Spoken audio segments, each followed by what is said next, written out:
Maternité.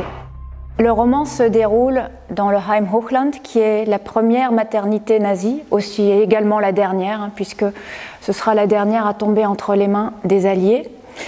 C'est une de ces maternités conçues par Himmler pour repeupler l'Allemagne et pour ramener le sang allemand à sa pureté originelle. Je décris cette maternité, cette pouponnière dans son quotidien. Alors c'était une sorte de petit havre de paix où on mangeait à sa faim des choses qu'on ne trouvait plus nulle part, où les femmes et les enfants étaient très bien soignés, entourés par les meilleurs médecins. Et il faut savoir qu'en même temps, à quelques dizaines de kilomètres de là, on avait le camp de concentration de Dachau.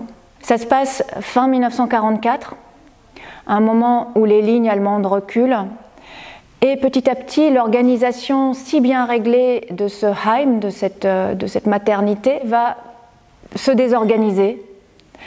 Et en même temps, toutes les certitudes, toutes les espérances des différents personnages vont eux aussi s'effondrer. Documentation.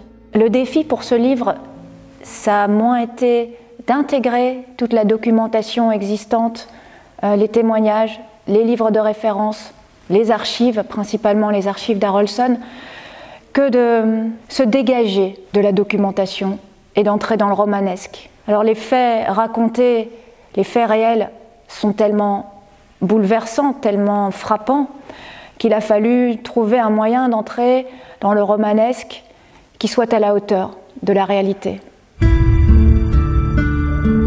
Histoire. L'histoire raconte, le roman représente.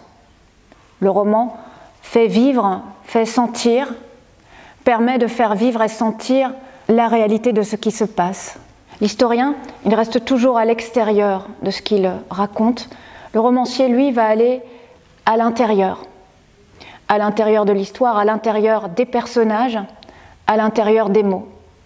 Et c'est à l'intérieur de tout ça qu'il va chercher à entraîner le lecteur. Chorale. Je rentre dans le Heim Hochland avec trois personnages très différents. Donc il y a d'abord la très jeune Renée, qui est une Française tombée amoureuse d'un Allemand, enceinte, chassée de chez elle, et qui donc se retrouve d'abord dans la maternité de la Morlaix, qui est l'unique maternité SS française, et qui ensuite sera évacuée, en août 1944, sera évacuée vers l'Allemagne, vers le Heim Hochland. Donc elle se retrouve là en Allemagne sans vraiment savoir où elle se trouve et quelle est la signification du lieu où elle vit et où elle mange si bien. Mon deuxième personnage, c'est un personnage de jeune infirmière nazie, Helga. C'est une jeune personne très dévouée, très consciencieuse. Elle est certaine de faire le bien, de bien s'occuper des enfants, des mères. Elle en est persuadée jusqu'au moment où elle va commencer à se poser des questions. Elle va être confrontée à la naissance d'un enfant qui ne correspondra pas aux critères exigés. Cet enfant sera euthanasié et ça la fera vraiment vaciller dans ses certitudes. Mon troisième personnage, c'est Marek.